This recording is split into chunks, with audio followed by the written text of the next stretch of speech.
by the time the Duterte administration came into power and when it began to attack me and Rappler, the choice was always very, very clear. And, when it's so much more than about you, when it is about not just our company, but our nation and the rights of every Filipino. And then you connect it to the global problems that we all have with lies and facts right now, right?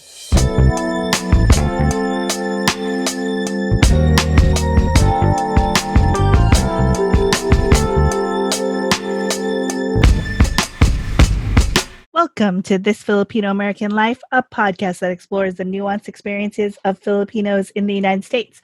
At Iba Pa, my name is Elaine Delalis, and I'm joined by my fellow hosts, Ryan Carpio, Joe Bernardo, and Mike. Producer Mike. Whoa. Oh. It faded away a little bit. I know, I tried to be fancy. That's okay. I thought Mike did on purpose. No, came from my phone. Hello, everyone. Hey. Hello. Hi. Who is our TFAL of the episode, Elaine? Our TFAL of the episode is Janice Parker. Ooh. Janice Parker. Miss Parker, Miss Parker. I knew it. I thought we weren't going to go there. That's all I'm going to say. All right. Thank you, Janice. Thank you, Janice. Thank you for supporting TFAL and helping us produce this show. Hi, Miss Parker. All right, guys. All right. So what are we talking about today? Ryan? I have no idea what we're talking about today. Mike? Joe? We're going to talk about what's going on with journalism in the Philippines. What? What's going on? Later, we are going to talk to our special guest. And who is our special guest, Elaine? Our special guest is Maria Ressa. Yes, Maria Ressa. Pew, pew, pew, pew. Pew, pew, pew. I already put my phone away, so it's just done. She doesn't get it. But yeah, what is going on with journalism in the Philippines? It's under attack. Journalism in the Philippines Always been under attack, though, now. We, but not as much as it is now, right? It's probably like a different intensity now. Like here in America, journalism in the Philippines is under attack. It's been under attack. And Maria Ressa she's the CEO of Rappler, which is a very popular journalism news site. She is facing a trial, a libel case. She was just, I believe she was found guilty of libel by cronies of the Duterte administration. Right. Cyber libel, to be more specific. Cyber libel. If you look up the case, it's actually because of a typo. Yes. It's insane. This is crazy. We're not going to get into all the details of the case right now, but yeah, it's just very indicative of the state of democracy in the Philippines and the United States. Right. Yeah. I mean, because like as podcasters, I always ask like, are we journalists? Do we have to have like a certain type of like ethics or values or integrity? And I don't know if I would identify myself as a journalist, but I do say like I think as a podcast we have ethics and values that we try to adhere to when we tell our stories. Right. I don't really consider us journalists just because we definitely put our opinions on everything that we talk about. What do you mean? This is about spam and corned beef and Vienna sausage. And the Lakers being the best NBA team out there. Okay, yeah, it's true. But yeah, we definitely try to spread awareness about certain things. But, I think journalists have a different beat or different function compared to someone like us. Right. But yeah, I think there's a mutual responsibility or feeling of responsibility that we're here to tell stories that otherwise would not be told. It might be in a different way, in a different format, but I think that's where we have common ground with, a traditional journalist, I suppose. Yeah.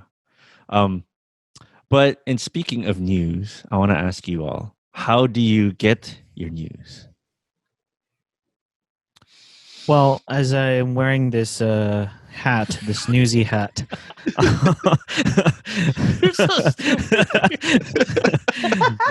I have delivered papers to you guys. Today.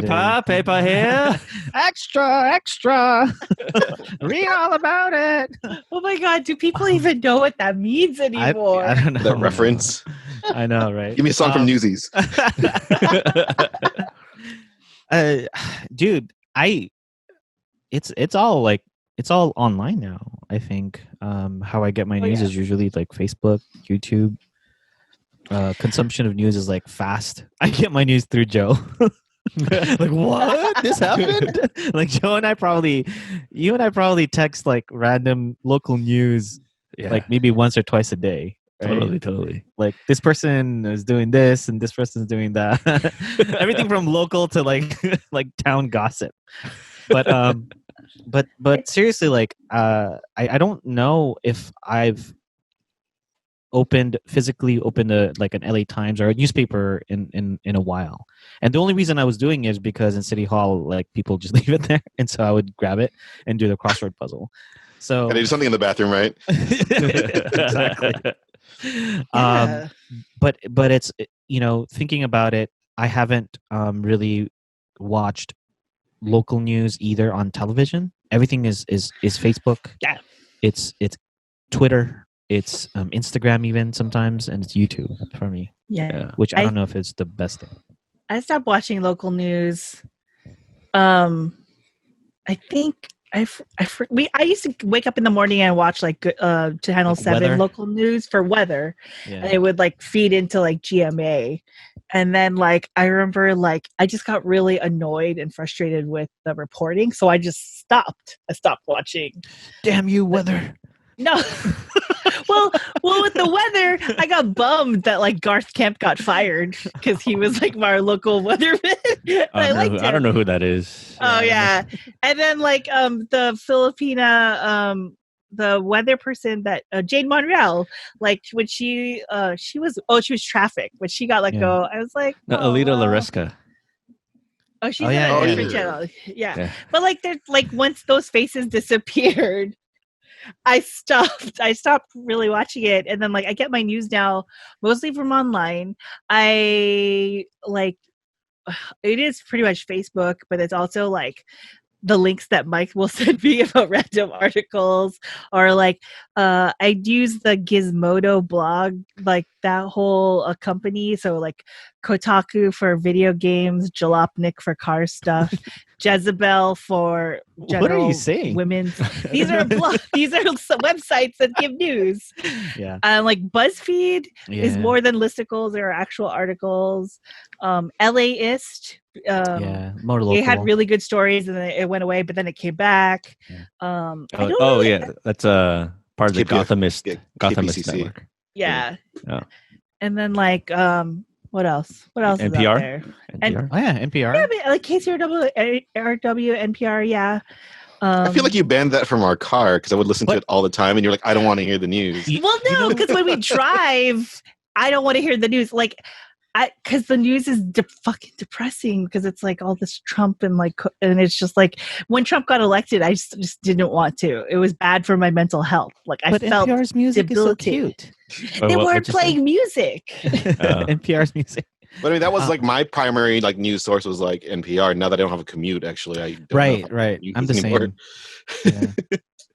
Since we've been kind of like on lockdown, so yeah. Joe, where do you get your news? Well, when I was a kid, I used to always get, the LA Times, right? Mm-hmm. My dad, subscribes to it, and I still subscribe to it now. I remember, just waking up, getting the sports section, and going to the bathroom. That was my daily routine. Sports. And then, and then when I got older and stuff, I would, just read the local news and national news. When I was subscribed to it when I was in college. Now it's weird. Like there's just, have you seen a newspaper like nowadays? It's so small, it's so flimsy. small. Yeah, and more So expensive. small. Yeah, Like $2, $3. Like, when was the last time we bought the paper? It was because like John Eric was like in the California section, or when the story, like Frank Xiong's story about historic Filipino town that like had featured you, Joe, and like John Eric from the Parks Finest. Like, I was like, oh, we got to get that paper, and it's like so thin. Like super duper thin. Well, I'm glad I could deliver it to you guys. Extra. Extra.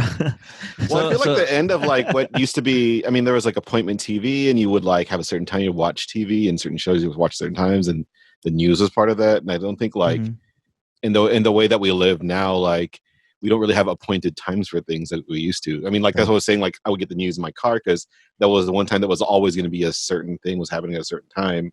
And that's when like a certain thing was available. And so, without those like cycles of regularity, like, I mean, I get the news on like Facebook basically because it's the only other thing that's in front of me all the time. What the crazy part with the journalism now, it's like it's the most democratized it's ever been. Anybody can, create a periodical, blog, podcast, kind of new sort podcast. And again, that's why I'm like, I don't want to. I don't know if I'm a journalist. But like anybody can create these things, but what it's insane is how how polarizing it has become, right? Like I get a lot of my news from Facebook or Twitter, and just as we'll talk about with Maria Ressa, like the algorithms basically just feed our education, of what's going on in the news today. And it's insane. And that's a totally negative part about like the quote unquote democratization of journalism. It's still tied to the market. It's still tied to like capitalism. So people are trying to make money. People are still trying to make money by spreading lies. Right. Spreading lies or like polarizing people. And it's like the people who created like these social media platforms didn't have like any care in the world about how this gets spun, right? They just cared about creating the platform. And so what has that meant for democracy? I mean, we saw what happened in our country, right? Like this is how Trump got elected because all these bots were like spamming us. And I want to piggyback on what you said about being like spin, right? Spin isn't even like a thing. Like I know it's still a thing in the political world, like spinning a story, right? Like you can spin it certain ways, but some like just in our experiences here in the States, some stories are just flat out like not true. And it's not even like a spin or an angle of a story. And I think sometimes the stories that are out there are just not true. And from big media companies that sort of say this is what we're going to spit out. You can choose to believe it or not. And I'm like, I don't know. There's like it's just bizarre to me how that world has sort of become. And also to answer some of you guys' questions, where do I get my news? I listen to comedians to get some news source. And like a lot of the talking head comedians of like your Colbert and your Trevor Noah Myers and Trevor Noah. Hassan Minhaj. Is that right? Hassan Minhaj? Yeah, Hassan Minhaj. Yeah, Hassan Minhaj. The Patriot. Hassan Minhaj. Sorry, Hassan Minhaj.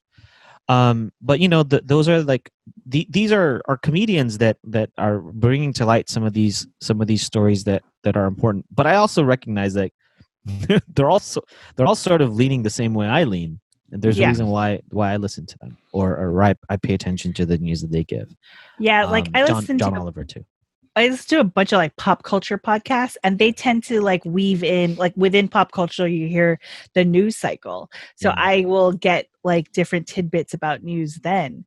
But it's also like leaning towards my own personal values, right? So I'm not listening to like some like conservative podcast because that's not I'm not listening to like Joe Rogan or anything like that, right? I also don't have like 10 hours to listen to one of his episodes. I mean, I do go to Fox News's website at the same time that I go to CNN's news website. Like Just to compare. Just to compare. Yeah. It's also just interesting. It's interesting kind of just to see what happens in the in between, right? Because it's like CNN covers what they cover, Fox News covers what they cover, and it's kind of like, why is this at the top of the page versus this? Right. You know what I mean? Mhm. And so Yeah. it's kind of like just getting a sense of like where is the real conversations happening and not happening, in Right. what spaces and how are they happening? You know, I obviously have a low tolerance for a lot of some of that stuff, but like it's useful to kind of just know where. I mean, I hate to say where my parents are, you know, without having to like talk to them about it. I was thinking more like that's because you're like a social science person, social that too. scientist, and like it's such a very data point of view, right? Like I'm going to see both. I mean, it's sides, my job, so and then Nerd. I mean, I do remember when I would go into the office and I had like a crappy, I didn't like where I was working. I would peruse so many news sites, but I think I would try to get news from outside the US. Because I thought that everything from the US would be biased some way, like CNN, MSN, Fox News. Like I was like, oh, it's going to have a US bias. I want to see what people BBC, thought of us. I would go to BBC. I would always go to like news.bbc.uk or whatever it is. Because I was like, okay, like that's the one that I know. And then somehow like it would go to like Al Jazeera and all that stuff. And then lately I feel like PBS, like on Facebook, their feeds, I feel like that's the most that doesn't feel like it's biased. Like it's just like, these are the facts, right? Because like MSN, like if you watch Rachel Maddow, she's obviously like leading left, right? And then Fox News, if you listen to the talking heads there, they're going to go right. So it's like, I don't know. The ones with the least graphics, right? PBS. Yeah. real quick, where do you get your news from the Philippines? About the Philippines? I get it from Instagram. Instagram. Okay. Yeah. Online. Yeah. Subtle Filipino traits. Like, oh no. I actually get it from the Rappler Instagram account, like where they post things. I'm like, oh, okay, and then that will put me to the rabbit hole of like going to Twitter or going to the Rappler site. And then to be honest, sometimes I think I get it from you, Joe, because you post some articles on the Facebook page. And I'm like, oh, what's this? On the TFAL Facebook page. where right-wing conservatives love to post comments. But I mean, that's a good question, right? Like in terms of our connectivity to the Philippines, and you know, here we are talking about journalism, and the impetus for this discussion is really to talk about its current state, not just here in the States, but what's going on in the Philippines, and how you know the different battles between power and the truth has really come to a head, and what do we do about it, and how do we be informed and also be supportive of like what journalism is supposed to be about, like the truth. And it's scary, and I think I made even a comment to Joe about like the similarities of things that are happening now with historically like 30 some odd years ago in the Philippines, right, with Marcos and what's going on with journalism then, or even power back then, and how to suppress sort of like information. But you know, the Philippines is kind of a, you know, I don't consider it my home, but I know my dad still pays attention to a lot of the news there. So, you know, my home is here in America, but we should definitely care about what's going on there. Anyway. Yeah, I think we are going to get into a really good discussion with Maria Ressa and how, you know, how journalism has I don't want to say evolved, but devolved really in the Philippines, and what that really did to democracy in the Philippines, and how, as in her words, it's a petri dish of what's going on here in the United States in terms of the polarization of information, just the misinformation that's floating out there, how that affects you know, elections. It's going to be a really good conversation.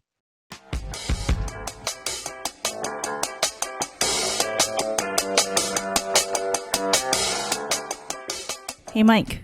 Yes. Weren't you in a spoken word art thing in college? Yeah. What was it called? It was the 5-Star Arts Collective. 5 stars? 5 stars, like how I can rate our podcast, This Filipino American Life, on iTunes? Yeah. Sure. Have you rated our podcast on iTunes yet? I haven't. Sorry. What? What's, I don't even subscribe. Sorry. what? What? Oh my gosh, Ryan, Blasphemy. have you subscribed? I have subscribed. Have you rated us I on have iTunes? not rated on Maybe you iTunes. should do I that. will do that. I have a 5-star Converse. Can you rate us on iTunes too, Joe? Yeah, of All right, course. cool. Cool. So 5 stars, like how you rate your Lyft and Uber driver, 5 stars. Sometimes. So you should always rate them 5 stars. Please rate us 5 stars because the more reviews we have, the more good reviews we have, we're gonna have more. It'll be easier for people to search us on iTunes. Correct. And it's not like the only thing will come up is how to learn Tagalog. Yeah. So far, if you Google or if you go on iTunes and search for Filipino, we are the 3rd podcast that you find. We want to be number 1. We're number 1. We're number 1. We do not want to be behind how to learn Tagalog. Oh no. Oh, yes. So rate us 5 stars, like Mike's 5-Star Arts Collective. Or else I'll do some spoken word next time. Oh no. Please, with these brown hands, do not do spoken word. But give us 5 stars. Thank you.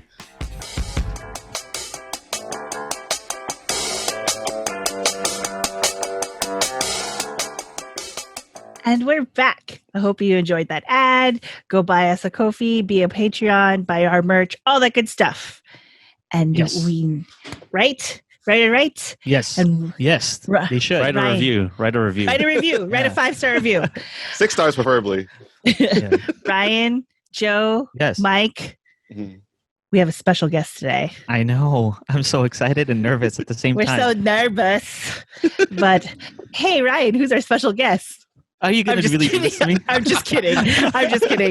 Our special guest is a journalist who is a true inspiration to us, and we really are nervous because it feels like she's gonna have to interview us because she's the subject of a new documentary by Ramona Diaz that's called 1,000 Cuts.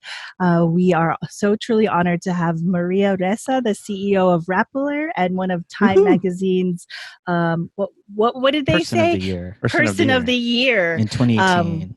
Yes. So welcome. Yay. Yay. Thanks for having me, guys. Thank you. Yeah. This is amazing. Yeah. We're like a little intimidated because, like, you know, we do this podcast and it's like, oh, are we really journalists or just people who like to talk on the microphone all the time? And it's like, you're like a legit journalist. So Yes. it's like, whoa.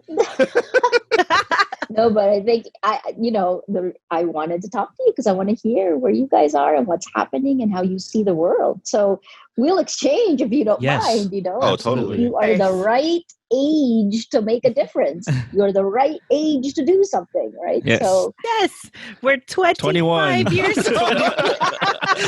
17 years. No. You guys are lying already. I now know how old Ryan is. You know?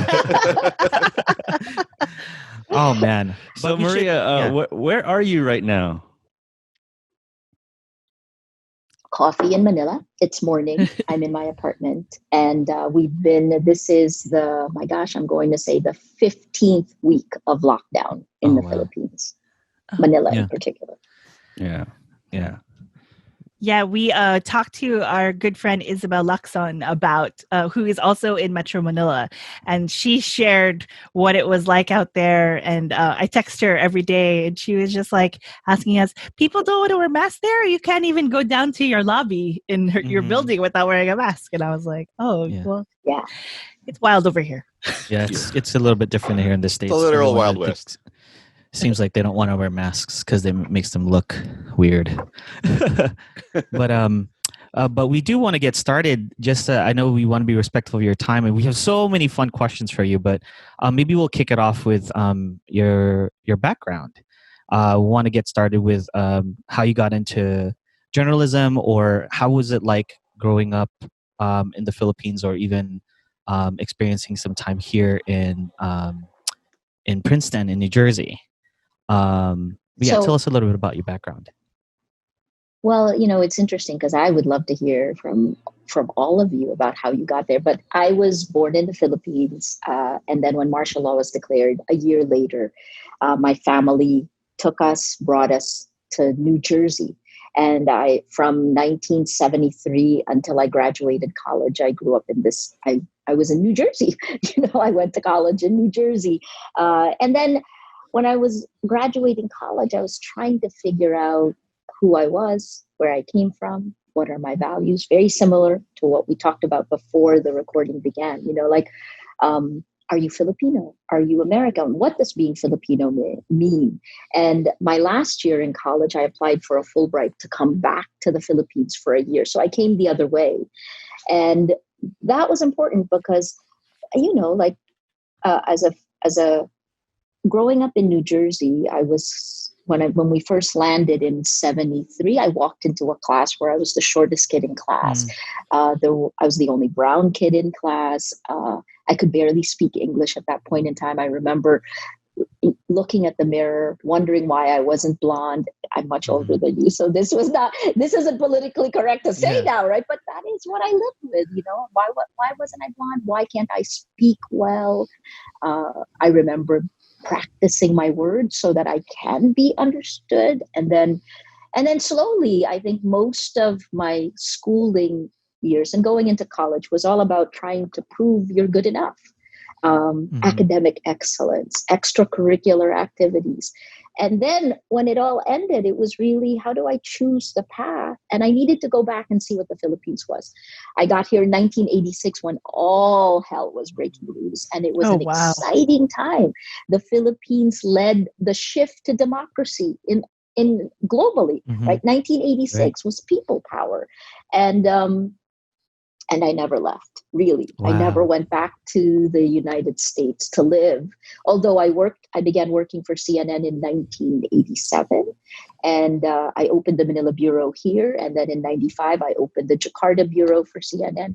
A long time, almost 20 years, I was with them as a reporter. And then I came home. I decided when I turned 40, I am going to choose home. And at that point, I had narrowed it down to 3 countries because I'd lived in Jakarta for almost a decade at that point in time. And it was an exciting country.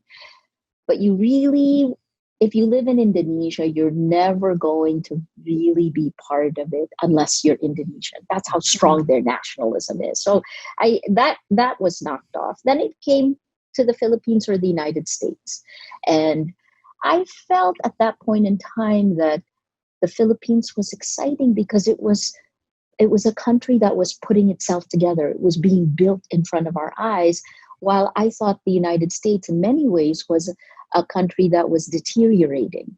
Of course, now we realize we have many of the same problems, but I chose to come home and make the Philippines my home So I made the choice in 2004. By the end of 2004, I was here when the tsunami hit and CNN said, go back. And I knew that if I went back, that I would never come back to the Philippines, right? Because it's a cycle of news, breaking news. So I came in my January of 2005, I was the head of ABS-CBN News. I did that for 6 years. And then I thought that technology was taking news in a whole different direction. That's why we set up Rappler. Wow. That's the response to that. Wow. That was great. But so going back, how did you kind of come to love journalism? How did you get into the journalism world in general? You know what? I didn't choose journalism. In many ways, journalism chose me. I always used to call myself a mutt because I'm interested in so many different things. I was pre-med in college, and then mostly because my mom wanted me to be a doctor. Yes, then I did pre-law because my mom wanted, you're not going to be a doctor, you're going to be a lawyer. And then when I landed in the Philippines, the only way I felt I could systematically learn about what being Filipino meant was I walked into what was then the government station, PTV4, and I said, I direct, and they let me direct the newscast. So even when I didn't know who the people were, I learned on the job. And I fell into journalism because, I mean, how incredible is it? I always used to say that I am paid to ask questions. I'm paid to be curious. I'm paid to understand why people do what they do. That's kind of cool. And so a lot of who I am was shaped not just by coming from two different worlds, but the standards and ethics and the mission of journalism. So, in many ways, so many people ask me now, like, how do you? People think courage is like something that is. I mean, it's not. It's a whole. It's like a whole. It's a mix of so many different things. But part of it is because by the time the Duterte administration came into power and when it began to attack me and Rappler, when it began to attack journalists, because we were really third attack as a news group, when it began to do that, I was already in my 50s. I knew who I was. I know why I do what I do. It's not situational ethics. And the choice was always very, very clear. And, it's so much more than about you, when it is about not just our company, but our nation and the rights of every Filipino. And then you connect it to the global problems that we all have with lies and facts right now, right? So I felt like there was no other choice. Wow, what a long answer, right? But in the end, I think you have to know who you are and why you do what you do, especially in a chaotic landscape. And that all begins with values. Mm-hmm. So you started talking about why you started Rappler. Can you talk more about Rappler, its beginnings, and why start an independent journalism company as opposed to you were at CNN for like 20 years? Why? Sure. Why Rappler? So I spent a long time at CNN and I loved it because it was like being given a front row seat to history. There were times, and I was only a cost center. Like there were weeks when I could I'd hop 4 different countries and I would follow one story. This is the heyday of CNN. But at a certain point, I felt breaking news takes its toll. I wanted to do more. I wanted to dig deeper. I wanted to understand the whys. By the time I left CNN, I could wake up and be on a plane in 40 minutes. Like I had it down. I had a go bag that was always packed. But I felt like I wasn't part of a community, because my team at CNN was with me the entire time. It was actually our Manila bureau that we moved to Indonesia after I tried for 8 months to actually put an Indonesian bureau together. But the skill sets and the talent that I needed wasn't there yet because Indonesia came to television late. The first year they had television was 1983, right? So I needed faster.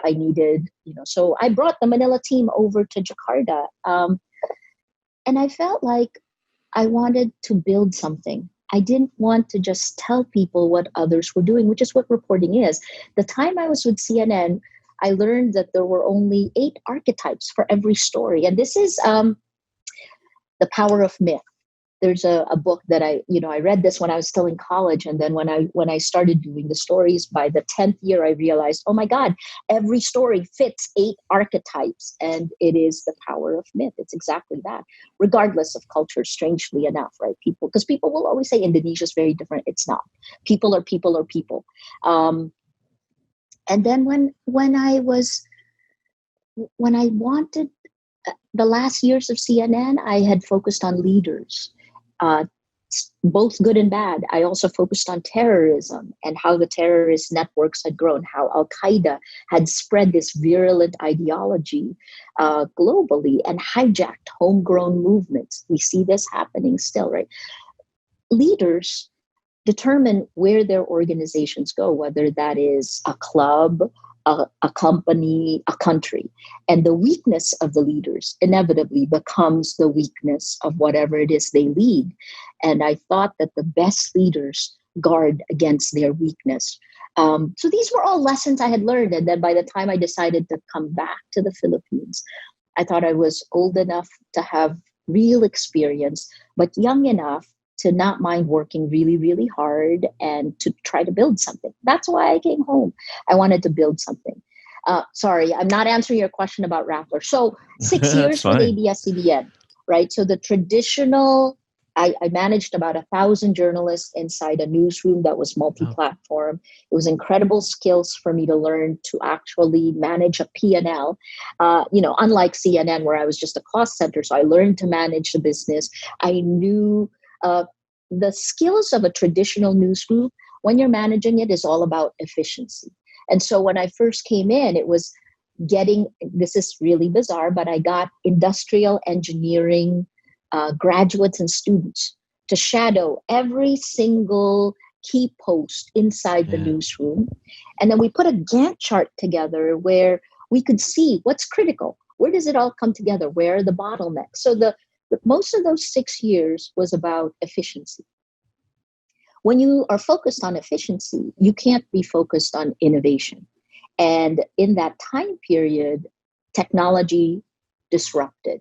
And while television is still powerful in the Philippines, it's still the largest advertisers, the largest advertising revenue still went to television because ABS-CBN has just been shut down in May. So despite that, I felt like technology was going to change everything. And in a traditional news group, you don't put your best people on the internet.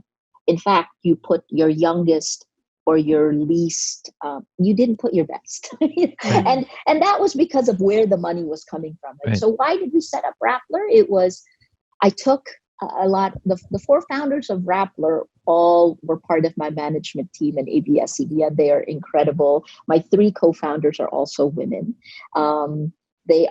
2 of them are authors. The other one was running all the newscasts inside ABS-CBN. So Glenda Gloria, Chai Hofilenia, Beth Frondoso. We decided that we wanted to see what we could do. And it was just an experiment. We would go for a year and then figure out how investigative journalism intersects with technology to intersect with community. There's the Venn diagram. And then, what we always said, Rappler was about building communities of action. Because I'm tired of throwing stories into a black hole, which is what I did with CNN. You're a bridge when you're doing something like that, a bridge from where you live, the culture you live in, to a Western world. And, while I loved it, there were times when the stories of CNN and the New York Times would determine the way most of the world would see Indonesia, right? Because we were the only 2 large bureaus there at that time. It wasn't building something concrete here. So Rappler actually is my second startup. My first startup when I was in my 20s was a company called Probe. That's what I first did. Right after the Fulbright, I walked into Probe and we just said, we're going to create something different. Rappler is that. And we build communities of action. So we started with the 4 of us, and then we hired the smartest 20-somethings we could find because we knew what we didn't know. While I understand the old technology and journalism, the old way, the standards and ethics and the mission, I'm not a digital native. And while I'm a pretend millennial, I didn't grow up with this, So that's what we did. We found the smartest 20-somethings. We started with 12 people in 2012. So imagine the shock for us managing 1,000 journalists to managing 12 people, including yourself. That just meant we were working like crazy because we had outsized ambitions. And it was exhilarating and humbling because you realize no matter how much you know, you don't know enough. And you realize how little you know. And that's the beginning of the whole climb of learning all over again and creating. So that's Rappler. True startup, huh?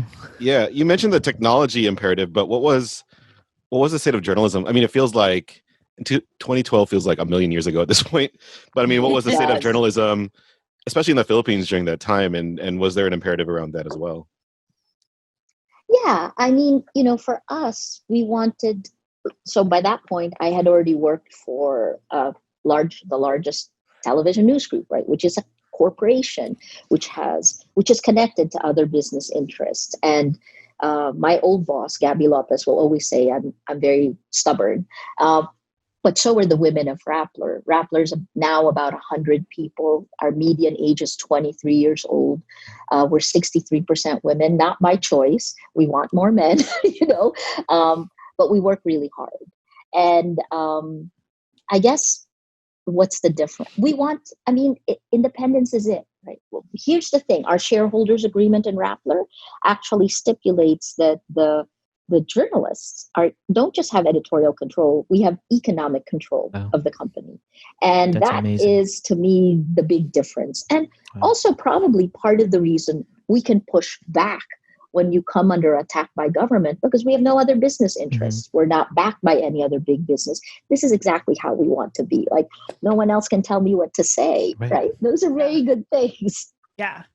It sounds like you centered Philippine stories instead of taking your cues from the West, right? Like, because with CNN, you were dictated by like whatever Turner was saying or CNN, and so by creating Rappler, it's like our stories. It's in the forefront.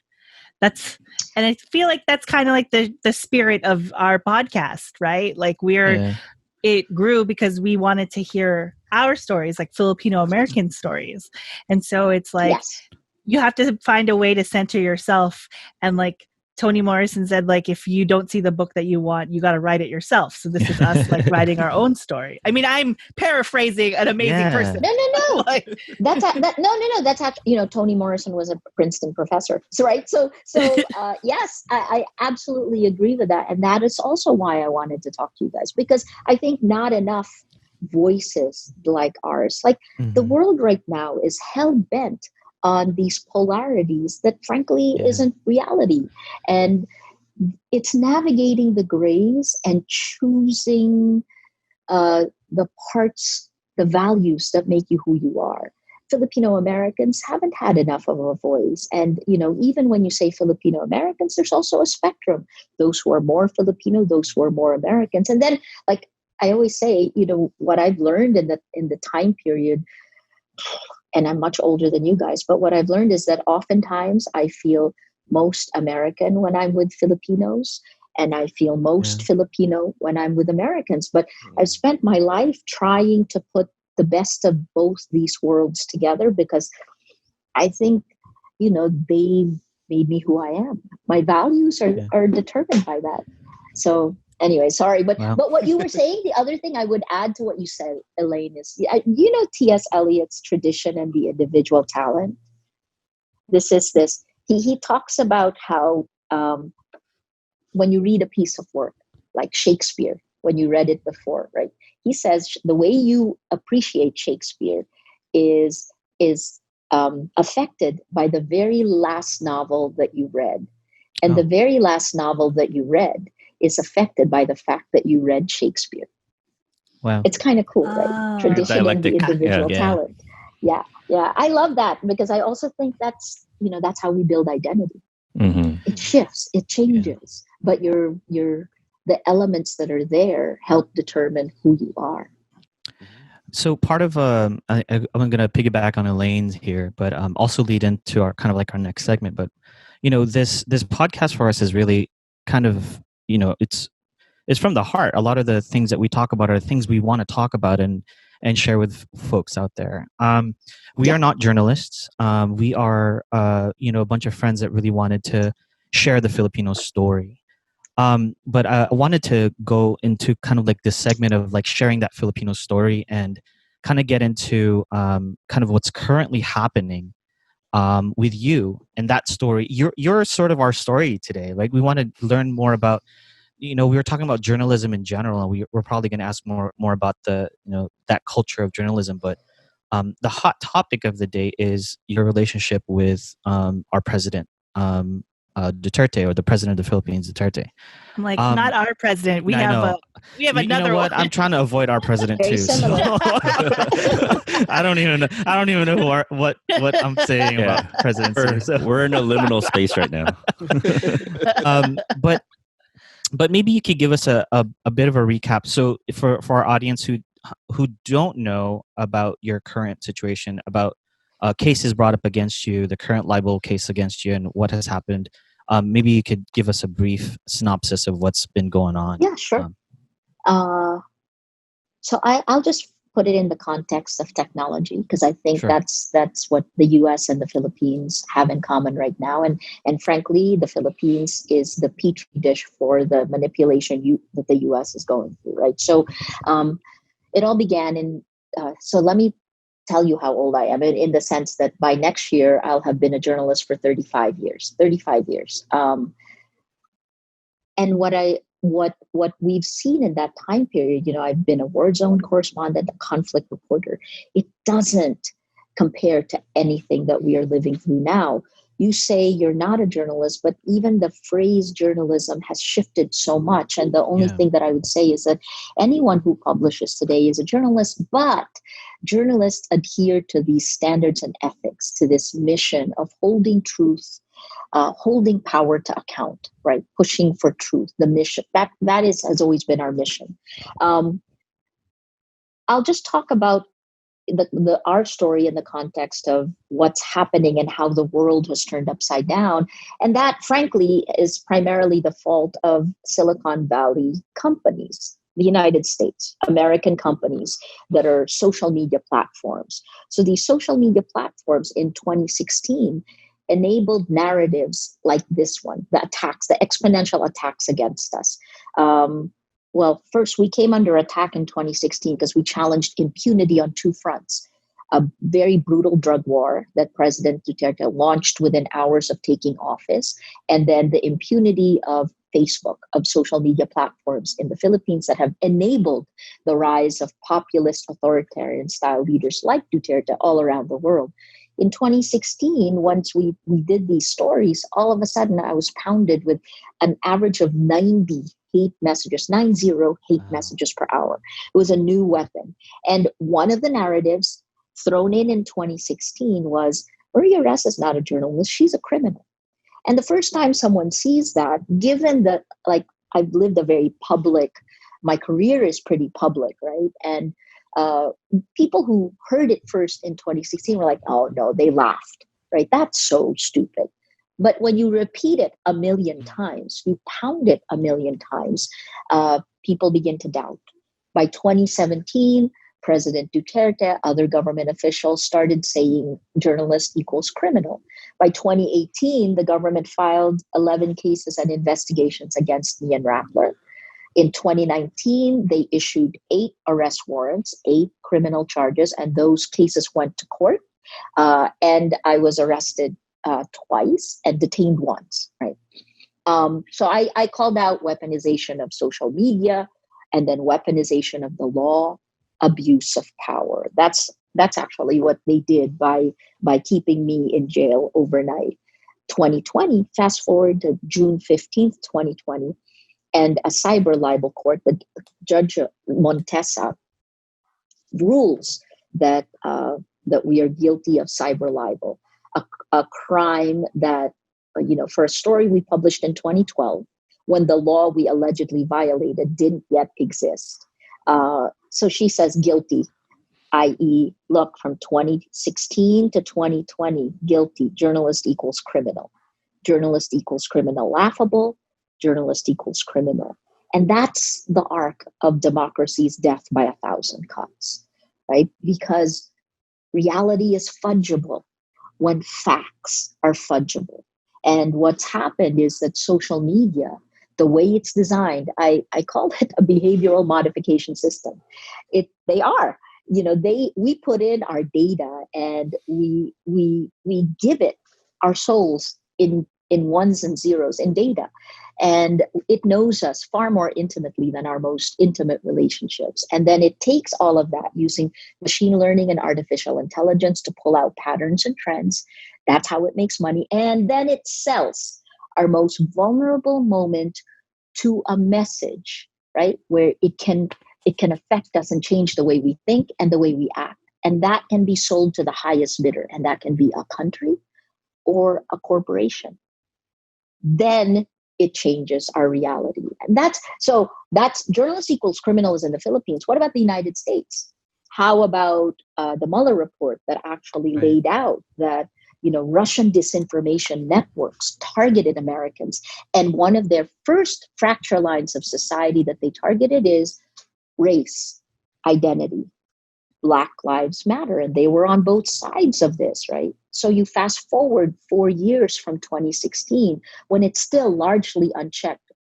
It's called influence operations, part of the Russian military doctrine, right? The goal of this, just like, it lies infect real people.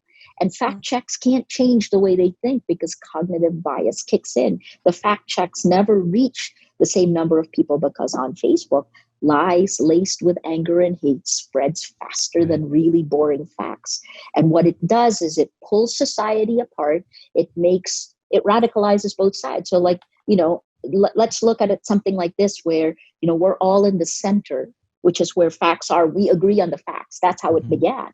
But let's say it's pro-Duterte or anti-Duterte in the Philippines. In the US, it's left and right. Right. So let's just say you're in the US and you're right of center. The algorithm for growth of all social media platforms chooses something called friends of friends. There's a paper written by a Princeton professor called The Strength of Weak Ties. So this friends of friends, they tested and they realized that if you do that, you create denser community. So if you are right of center, you will be given friends like you who are right of center. So you will move further here.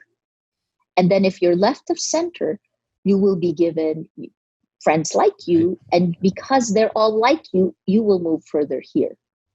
Neither side sees the other side. And then as it grows, you will move further away from each other. And that is why facts are debatable, right? You don't see the other side anymore. Not that the world was ever that simple, that there are only two sides for every issue. But when you include disinformation, active manipulation, democracies just don't stand a chance. And in the Philippines, I saw it crack and collapse. Yeah.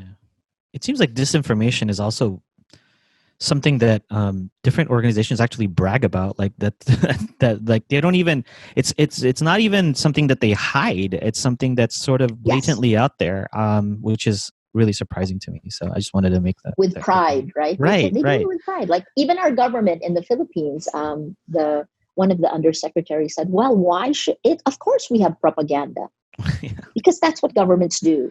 I mean, so the world is really upside down. And a lot of this is because of American social media platforms. Because look, news organizations used to be the keeper of the public sphere. You could sue us if we allowed lies to flourish.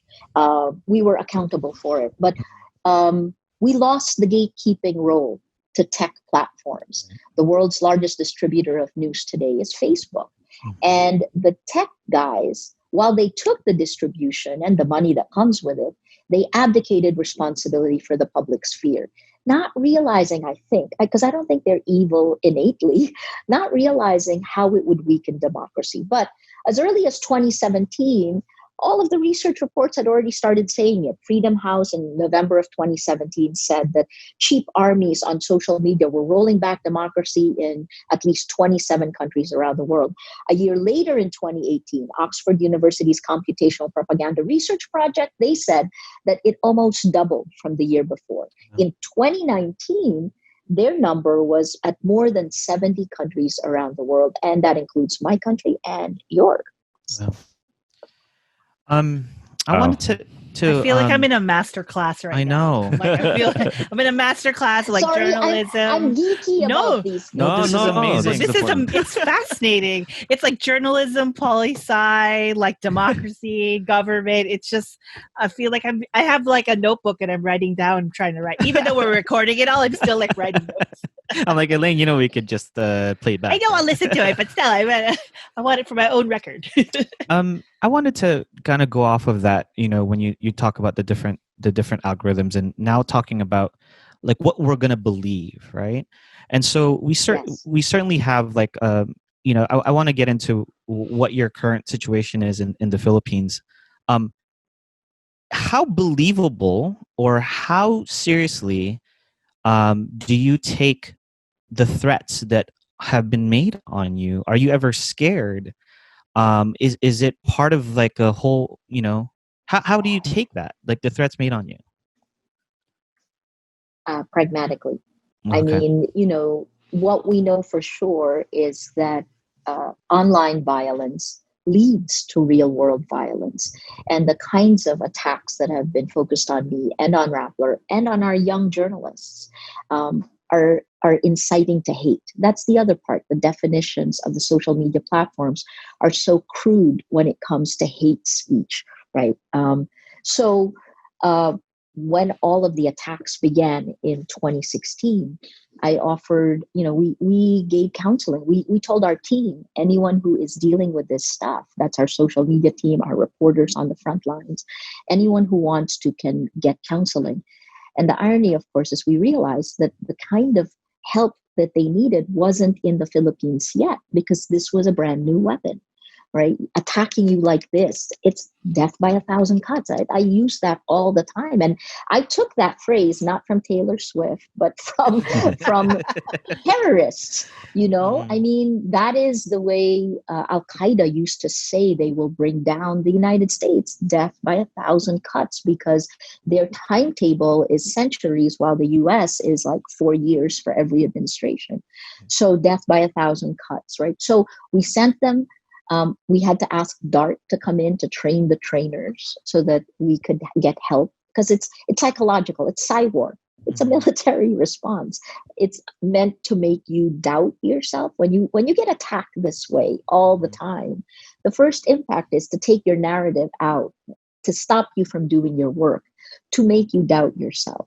And then when they do that, it also creates an astroturfing, a fake bandwagon effect. Other people who are watching this, who may not see all of it, begin to believe it because it's repeated so frequently. And that's really the biggest difference of technology, right? Propaganda existed centuries ago, but it could never be delivered to you in as personal a way or as exponentially as it is today, right? So then after that, I also realized that we needed to increase security, and we did increase security shortly before a real world attack came to Rappler. These guys who were, you'll see this in the film, in 1,000 Cuts. It's like something from Clockwork Orange. They came to the office. They were live streaming right outside, meant to,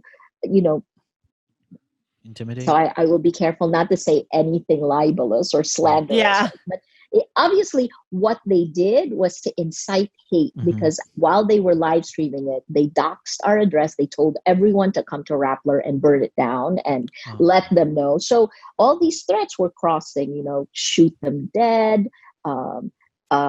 burn Rappler down, line them up like a firing squad and shoot them, behead them. All of this stuff was scrolling through here. And again, just like that radicalization, right? Because they were only talking amongst themselves. Their egos flourished on this thing, and they kept pushing it to more violent. What we did is, so they slipped through security, but we've increased our security 6 times. What's the right way to do it? To deal with this? There is no right or wrong way, and the way I've handled it is to be aware that that real world violence can result from it. We sounded the alarm 4 years ago, Right. I feel like Cassandra.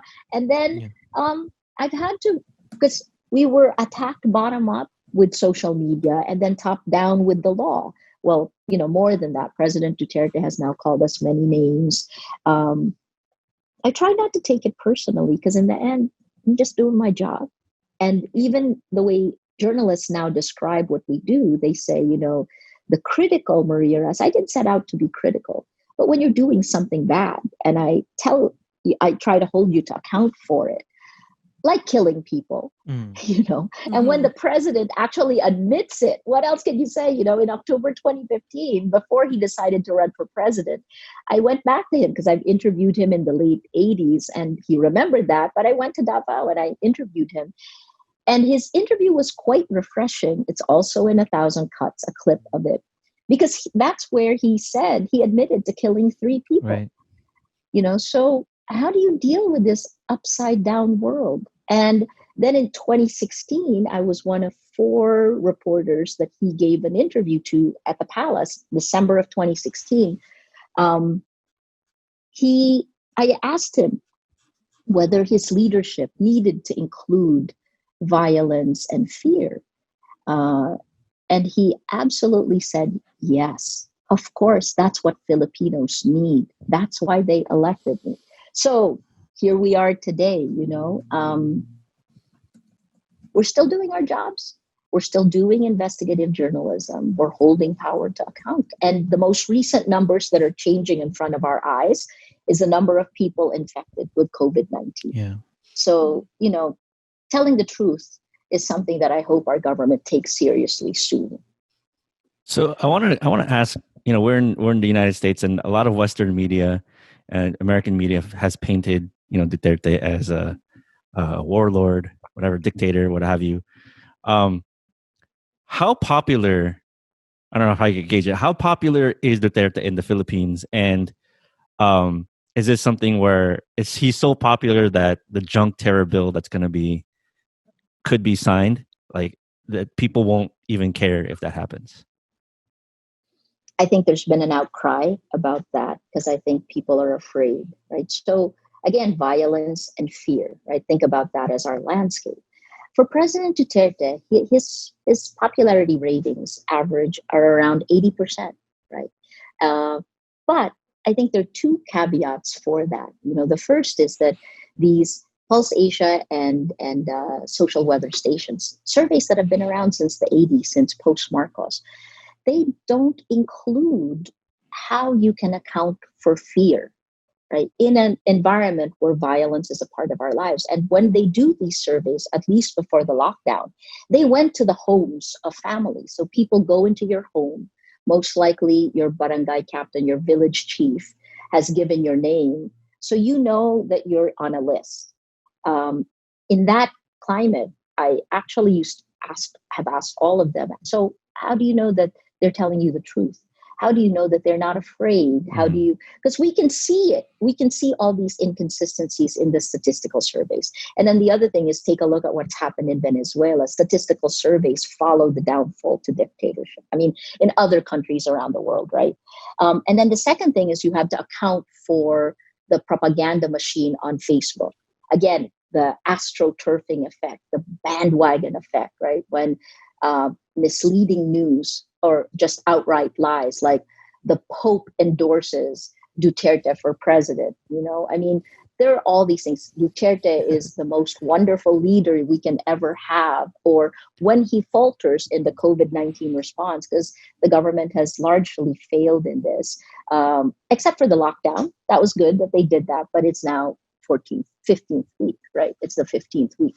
So aside from that, President Duterte then is buoyed by the social media disinformation operations. Those are the same ones that are attacking me, that are attacking journalists, that have attacked Lenny Robredo, who's, again, you can see the impact of the lies in reality surveys. So I don't think we've figured this out. Having said that, what we know for sure is that President Duterte was elected with about 16.6 million votes out of about 50. There were 54 million registered voters. So he had about 38% of the vote. He had a plurality, not a majority. Yeah, I mean, we experience that too. Every time we post a, pro Maria Ressa article or something, we'll get a lot of Duterte supporters coming and saying that these are lies. She doesn't know what she's talking about. You're just a slave to the Dilaw, right? I don't. Wait. Yes, that's really The ironic. yellow, like the Liberal Party. Is that right? Liberal Democrats. So, you know what? Here's the most effective thing that I saw the machine do. The DDS, right? Within Like about a a month dentist? and a half. No. So DDS is in the past. See how the different world. So DDS was the Duterte, the Davao Death Squad. Oh, the death squad. It was Oh. a massive negative for President Duterte because he had been charged with human rights. He always says no formal complaint, but it was Lila de Lima who was investigating this. So it was Davao Death Squads, DDS. And within a short period of time, they flipped it around. There's a lot in words. They flipped it around to now mean Duterte diehard supporters. Oh, wow. So they turned a negative into a positive. The same thing, right? So again, this is behavioral modification and it works. And Facebook allows it to work. So in this particular landscape, please, I bring my own trolls with me. They come everywhere I go. So be prepared. We've actually, because if you look at even Twitter accounts, they're all newly formed accounts and they've shifted because Facebook has started to actually crack down a little bit. They've now started coming to Twitter and you can see the patterns. This is why we have a research team that does just this. But I would say this is part of the dictator's playbook. This is global. This isn't just the Philippines. Look at Trump's, right? Yes. I mean, the ones that have supported Trump, and he will actually say that he has nothing to do with it. Well, of course, what in his campaign that this was part of their campaign. But what you can see is the merging of Russian disinformation, trying to turn the way Americans think, with the alt-right. Right. And it's like it's shifted the landscape. And here's the biggest problem. Facebook has allowed this to happen. Social media platforms have allowed. In the Philippines, Facebook is number one. YouTube is a close number two. They've allowed this to happen. And when you change the way real people think, they've changed the world. Yeah. And it will take us like in the Philippines, it will take a generation to recover from this. How do we get accountability from social media platforms? Right. Yeah, it's like we live in this Orwellian world. Like every time I see these things, I think back to reading George, like 1984 in high school, and how like there was the conflict between three countries, and then like you just rotated the countries, and that's how it worked. And I never forgot that. I still, and everything that we're going through in terms of like what's happening, it just feels like that. Do you remember which novel was it where they used Soma? Was that 1984? Oh, the drug Soma. I think it was Brave New World. Brave. Okay, so yeah, because I think that's what social media is. Yes, it totally is. It totally is. Every time I get an ad on a Facebook, I'm like, how did they know I was looking for a back massager? You Googled it. That's why. And it's all connected. Or you said it out loud. Alexa's hearing us and everything. Well, no, like I'm a wrestling fan, and so I talk about that in the house. And Mike suffers because his ads on his stuff is all like, "This shows up in my feed because of you," and I'm like, "I'm sorry, but you can turn it off." But there's so many.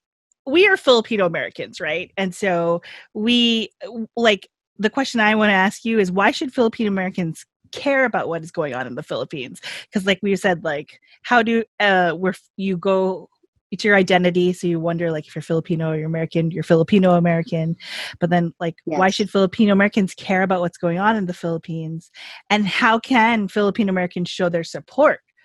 Because we are an ocean away, right? We're an ocean away, but like on the screens we're next to each other, so there's got to be some way. Yeah.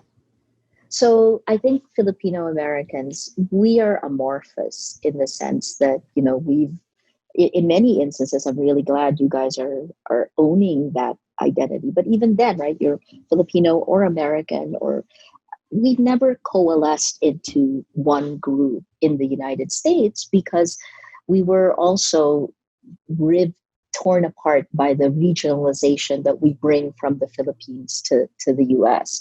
At least that's the way that was my experience on the East Coast with the different Filipino American groups, right? Why should you care? Because what's happening to us is happening to you there. Mm-hmm. And we are your dystopian future. I said this first in 2016. Yeah. In fact, I was at a Google News Lab where I just said, you guys are going to have to look at what's happening, the attacks that we are weathering, because it's coming to you.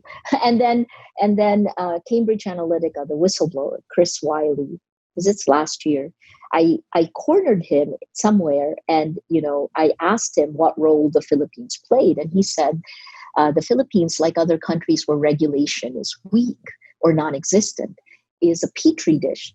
These are his words. He said it's a petri dish for Cambridge Analytica before it was even Cambridge Analytica. SCL was the name of the company, and that they tested tactics of mass manipulation here, and then if it worked, his word was they ported it over to you, right? So we're the testing ground, guys, for you. In the end, you're the target. So 109 million people here. We are America's only former colony. I mean, the right word is protectorate. But, so why else should you care? Because you have ties here. If democracy falls here, your family and your friends are going to live under a very different landscape. The anti-terror bill, once it's signed into law, a small group of cabinet secretaries can designate a critic, a dissenter, as a terrorist, and they can be arrested without a warrant and jailed for up to 24 days without anyone knowing, right? These are draconian measures.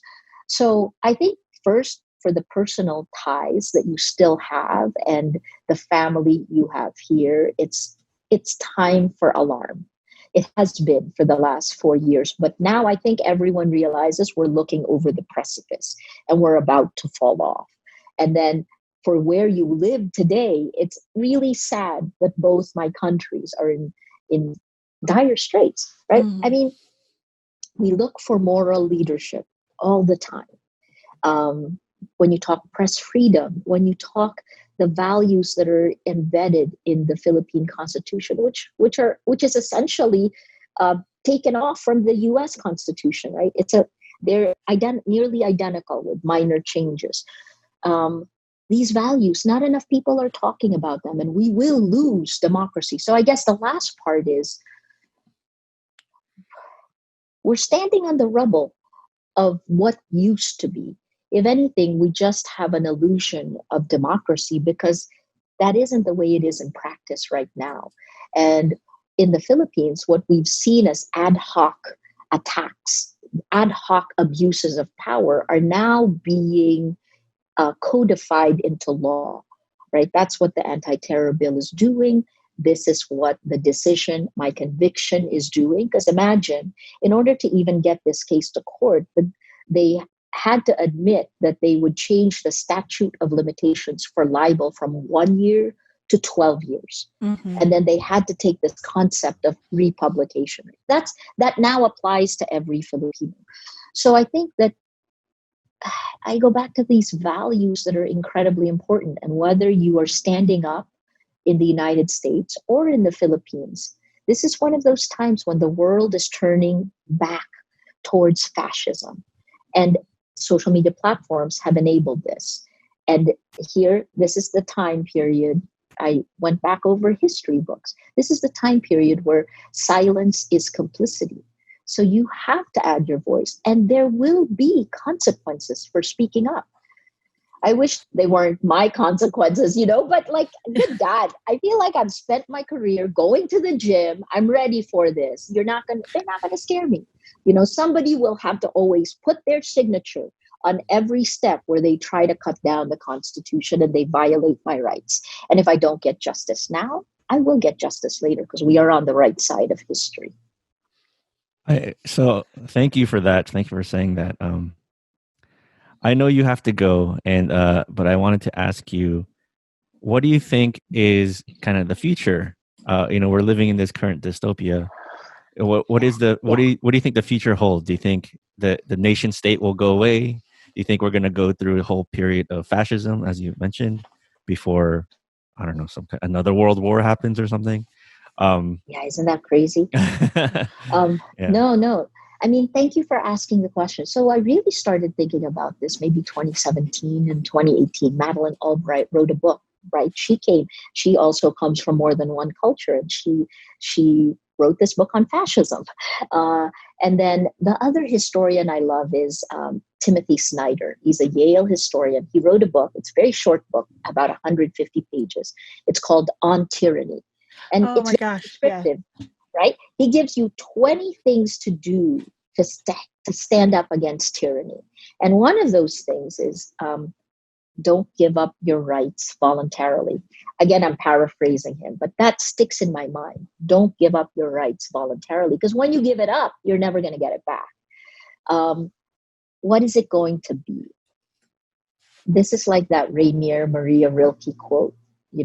We ask the question, and we will have to live our way into the answers, and we will have to love the question as we live our way into the answers, because it's up to you, Joe, Ryan, Mike, and Eileen. It is up to you, right? Because Elaine, your values will help shape your community.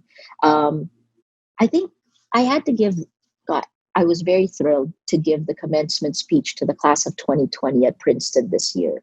And, one of the things I said is that when I delivered it, it was the time when all the protests were going on. I was really worried about everyone getting COVID also during that time, right? But when I gave it, I was like, I really said that we are standing on the rubble of the world that my generation created. It's creative destruction. The destruction has happened, and we're on the rubble of it.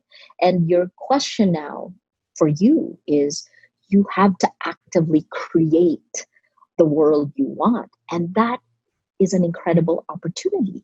If you think about it, I mean, our old world wasn't so good. My generation didn't do such a good job. It was actually the kind of, well, let me put it this way. The world I hope you create should be more equal, more sustainable. And then, the last one, which we don't talk about enough, is more compassionate. These were all values we used to have, right? And that's the opportunity. So where is it going to go? The journey is the discovery, right? And that connects to, like, people ask me all the time, do you think you're going to win? If I answered that question and stopped there, I wouldn't be here. Because it's not about winning it. It's about playing the game. It's about walking down this path where I challenge authority. They have to actively make a decision to change our Constitution. Because that's what they have to do to make these charges stick. They're so ludicrous. The tax evasion. So this one is a retroactive application of a law. The tax evasion charges, there are 5 of them, and they're all hinged on the concept of Rappler not being a news group. They changed our classification to a dealer in securities. Right? We're not a dealer in securities. So again, these are all things there's part of me that relishes watching them do the acrobatics to try to make these things stick. But if they do, they will fundamentally change the Philippines. And that's why the battle matters. So I guess the journey is the battle, or the battle is the journey. So I go back, look at your values, look at who you are. There is strength in those values, and then fight your own individual battle for integrity. And hopefully all of our circles begin to come together to fight for our democracy. Wow. Thank you. That is what I call an hour-long soundbite. Yeah, no. Sorry, I'm That sorry. was amazing. I've been thinking No. about this a long time, right? No, Don't apologize. Like, this is an inspiration. Yes. You hold the line. Like, Yes. that's like, and I hear that from my friends all the time about like the things that we battle here, and how like we have to hold the line because everything is beating us down. Yeah. And like, Yes. we have to, I mean, we're podcasters, right? We say that we're not journalists, but like, we have an integrity for what we put out Absolutely. there, and we want to put out Filipino American stories. We're not a monolith. We say this all the time. Filipino American Yes. life, it's a nuanced experience. But we know that whatever we put out, we want it to be within our own values, right? And this has been an amazing experience. Yes. Joe, Ryan, do you have other thoughts? Can I just add one last Of course, thing? I'm absolutely. sorry because Yes, you're yes. triggering other things, right? So please understand how powerful you are. You know, as Filipino Americans connected to the Philippines, you're doing this so you care about what's happening here. You're very powerful. That's the way I felt when I decided to come home, right? We are educated. We come from more than one culture. It helps when you're building something to bring that to it. So in a way, Spider-Man said it, great power comes great responsibility, right? So please don't give up both on your old country and your new one, because and here's on the States, of course, where the US goes, everyone else will go, right? I mean, think about it. Silicon Valley's excesses are felt most in the global South because our institutions are weak. Right. But if you can fix that and fix them and fix your leadership, then we all stand a better chance. Yep. Dami, no? Sorry. Oo nga, okay lang. Okay lang. Oh my. Maria, maraming salamat. Thank you Seriously. so Oh much my gosh. for Yes. joining us. Where can people find you? What do you want to plug? This is usually where people put Yeah. in their things. How do you want us to support you? How do you want our audience members to support And you? there's that documentary that's out, right? Yeah. There's that. It's coming out. I mean, I think the theatrical run begins in August. They'll be announcing it. And I think in different parts, I think there's an LA showing as well. Look, what the government is doing here is a battle of attrition, and they're attacking the business. And the best part is that even as we're sustaining these huge legal fees, we were forced to actually find a new sustainable business model that isn't advertising driven. So, but here's the other part: what doesn't kill you makes you stronger. But if you would like to help us with our legal fees, just Google Rappler crowdfunding, and our community has helped us survive. Right? That's the other part. And that's where you get hope. You get hope that people will stand up for the right things, that good will win over evil. Great. Yes. So did I just call my government evil? I didn't do that. Oh. No. Allegedly. No, but it is a global battle for truth. Yes. That's the thing. Yes. It's a global battle. Yes. And then everybody watch 1,000 Cuts, the documentary by Ramona Diaz. It's like they're going to roll out the releases throughout. I don't know how they're going to do it, but I would also recommend on Visual Communications YouTube page to watch the panel. That was with Marie Jamora, TFAL alum, podcast alum, and Ramona Diaz, the director of that. Read the Rappler, follow Maria on Twitter, follow Rappler. Joe, Ryan, Mike, any last things? No. Just thank you for your work. Thank you for standing up to justice for all of us. Really, yes. For all of us. And thank you for your time for being with us. This was an amazing experience. Thank you. We can't wait to meet you in person one of these days when when we go to the Philippines, right, Elaine? Crossing fingers. I laugh. One day. It's the joke because I'm the only one that's never been to the Philippines. But so it's kind of like, I don't know what'll ever happen. Thank you. Thank you so much.